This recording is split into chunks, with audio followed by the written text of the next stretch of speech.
Alright, so today we're going to be going over a MacBook Air that is dead. It would be really nice if I could continue my streak of luck from the previous video, but it would be really cool, but I doubt that. So I plug it in, I get a light on the charger, and it's dead, doesn't turn on. So let's open it up and get an idea of what's wrong with it. Now, one thing to note with Retinas and Airs, even if it doesn't have a battery plugged in, the light will naturally turn orange. So on the older A1278s and A1286s and A1297s and everything else even before that, all those older models, the light only turns orange when it is charging a battery. Whereas in these machines, the light is not going to turn, it's not going to stay green if it's not charging a battery. So it'll turn green if the battery is completely full. But if you don't have a battery plugged in at all, it's still going to have an orange light. Don't ask me why Apple did that. I'm pretty sure they did that just to be assholes and to confuse the people that work on their products. Wouldn't surprise me one bit. But is what it is. That is what we deal with. Gotta love it. Let's move this light over so it makes more sense. Here we go. Now, I'm going to just use my little proprietary Penelope screwdriver to remove the proprietary little Penelope screws that nobody on earth but Apple uses. Thank you for being assholes. So we're just going to take those screws out. And Lewis, they're not being assholes. They just don't want people to strip them. Don't you know that Philips is easily stripped? Yes. But is T3? No. And T3 is a standard that you can buy anywhere. Just being pricks for no reason. No reason at all. People wonder why I dislike them. Alright, so I see nothing on the top of this board. So first thing I'm going to do is take the board out of the computer, and we go from there.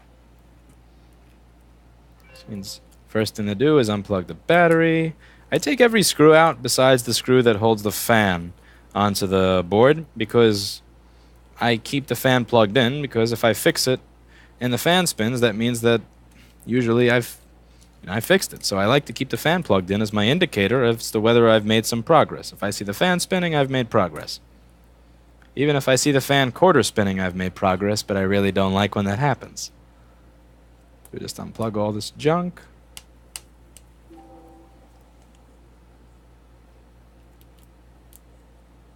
I keep a magnet on the end of my screwdriver. It makes it easy to just grab up all these screws very quickly. By the way, I'm pretty slow at this compared to the other people who work here, so if you have anybody at your store who is slower at taking these apart than me, please fire them, because I'm the benchmark for being slow. Righty. Cut out the interrupting phone call and keep it going. There's also a nice little screw to hold the heatsink down, which is hidden by the Wi-Fi wire. Thank you. Nice try. I'm not going to just... Nice try. My receptionist is 10 times faster than me at this. She smokes me when it comes to putting this stuff back together and taking it apart. And that's it. The board is out. And let's just get the DC in board out as well. And we'll start some measuring and try to figure out what's going on. And I also like to take a look. Before giving the board a cleaning, I like to give it a good look over so I can get a hint. Because this is really the only hints that you're going to get.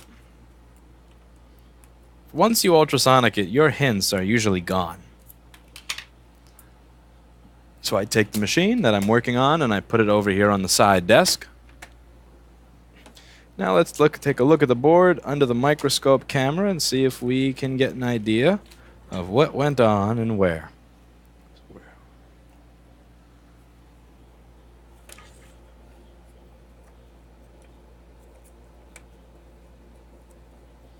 Lots of dust.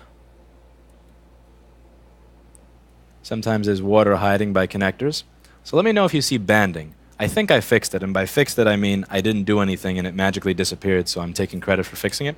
But a lot of people said they were seeing tearing or banding or some fucked up looking stuff during these videos, and I think that I fixed it. By fixed, what I did is I just put my graphics card's fan on higher speed.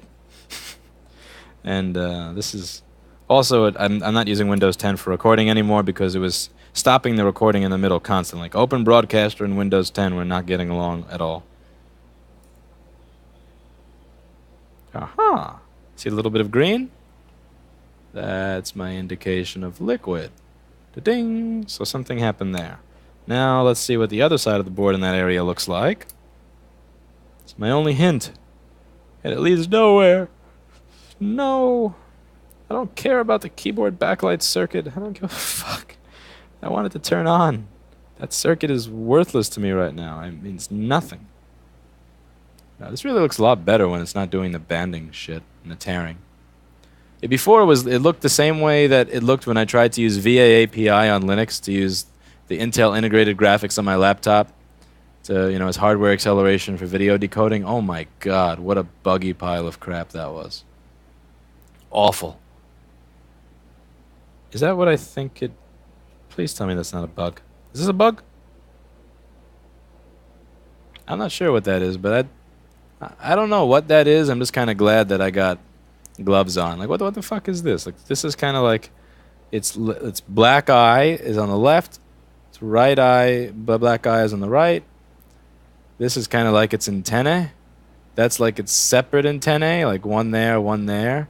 That's kind of like its legs, 1, 2, 3. Ugh. For all I know, it's just a piece of dirt, but I get so many computers with bugs that it's really hard to tell.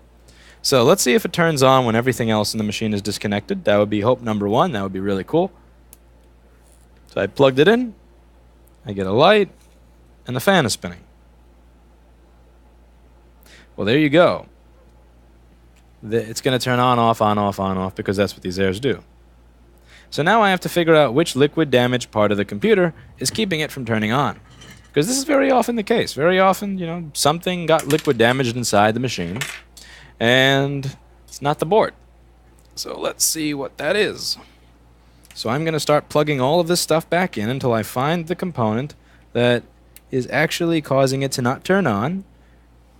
And if it does wind up turning on after I plug everything back in, then, I really couldn't ask for a better day. I'm telling you, again, you get blamed all day long for breaking shit that you never touched. Like, if you're a mechanic or an electronics person or anything, you get blamed all the time, like I said in the last video, for breaking shit that you never touched. Again, I installed LibreOffice onto a fucking computer a few years ago, and they blamed me for the graphics chip dying. And I did it for a tip. I didn't ask for money. They wanted to sue me. It's insane.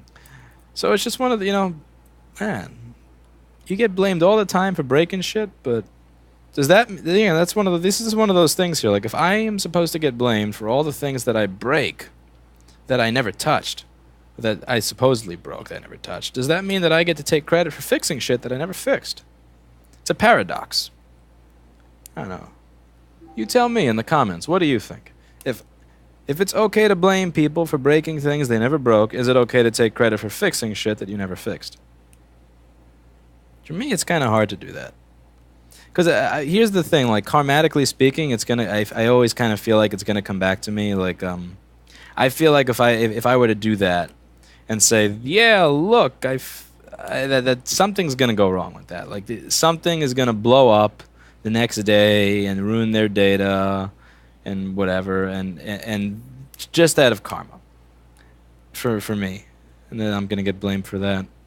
But man, this would be so cool if this actually worked.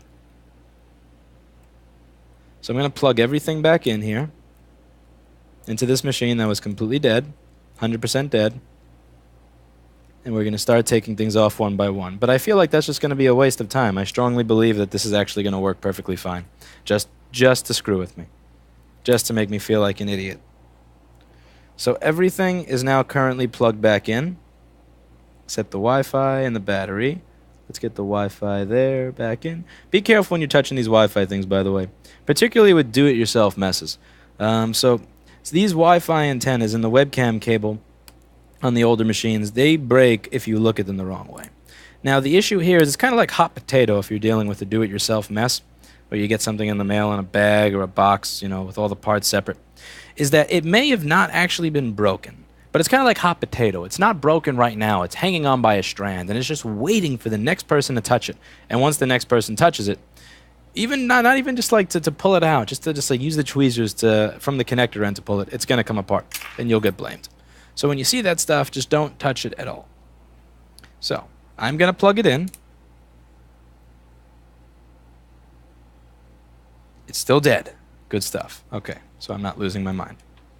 I'm going to unplug the trackpad and the keyboard. Plug it in. Turns on. Okay, now let's see what the trackpad looks like. Keep in mind that the trackpad actually has... I'm going into this later, but the trackpad actually does shoot out a couple of signals that are responsible for resetting the SMC. And that can happen if you have a liquid damaged trackpad. Okay, so this is going to be different than the last video. I actually have to do some work. I know. The fucking injustice, right?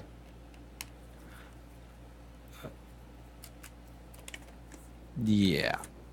Here we go. Here we go. Oh, you can't see any of that. Ew. Ew. Ew. Yuck. Gross. Disgusting. So, let's go over a little bit of the theory as to why what's happening here is happening here by going over to the schematic. Let's open the schematic for this model motherboard. 820-3437. Here we go. And we're going to go over to where the trackpad is. Let's see. I think it's J4800 or something. Here we go. There you it. All right. So look at all this stuff. So let's see. SMC, LSOC, reset L. So firstly, this talks to the SMC. Even if it's, and so it does have SMC communication. But the main one here, if SMC on-off L is stuck low, this can actually reset the SMC. So you know how you reset the SMC by pressing the power button for about 3 or 5 seconds and holding it down? If that signal is held down by corrosion, it's going to tell the SMC reset L signal to stay low. So the SMC is going to be in reset mode constantly. If you want to know more about how these underscore L, what underscore L means, I do have a video on what underscore L means, and I believe I explained the SMC reset thing in that video. Now look, also SMC, LSOC, reset L, this is another one. And this also comes from that trackpad keyboard connector. So if you have corrosion on here, that's shorting any of these signals to ground or making voltage show up where it's not supposed to, you can indeed reset the SMC and can keep this thing from turning on just by the trackpad being bad. So do keep in mind, it's not always a board issue. It's not always a board issue. It can be something else. So just open your eyes, take a look at stuff. Don't get all hopeful and assume that it's always going to be a trackpad, just because in this case it was a trackpad. But yeah, that's that for today. And I hope you learned something.